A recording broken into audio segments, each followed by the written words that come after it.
দোকানে 2 টাকার ইফতারি নেওয়ার জন্য। বারবার করে বলতাছি আমরা 2 টাকার ইফতারি বিক্রি করি না। ঠিক আছে ভাই, বুঝলাম আপনি 2 টাকার ইফতারি বিক্রি করেন না, এই জন্য কি ওনারে গাড় ধাক্কা দিয়ে ফালা দিবেন?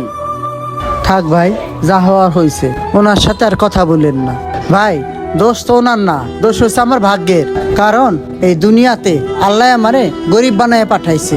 আজকে যদি আমি গরিব না হইতাম তাহলে কি এই 2 টাকার ইফতারি কিনতে আইতাম? তা না হলে সে আমারে কি ঘাড় ধাক্কা দিয়ে ফালা দিতে পারতো? থাক ভাই, ওনার আপনি কিছু বললেন না।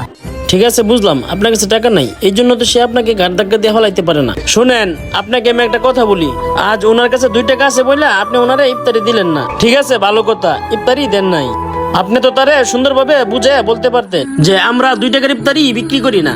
তা না হলে এটাও করতে পারতেন, 2 টাকার ভিতরে যে পরিমাণ ইফতারি হয় ওইটুকু ওনারে দিয়ে দিতেন। আপনি কি 2 টাকার টাকা মনে করেন না? শুনেন, রমজান মাসে গরিব দুঃখী মানুষটা খাওয়াইলে কখনোই কমে না, বরং আল্লাহ তাআলা অনেক খুশি হয়। আপনি তো পারতেন এই 2 টাকার সাথে আর কিছু ইফতারি তাকে দিয়ে দিতে। আল্লাহ দিলে তো আপনার দোকানটা অনেক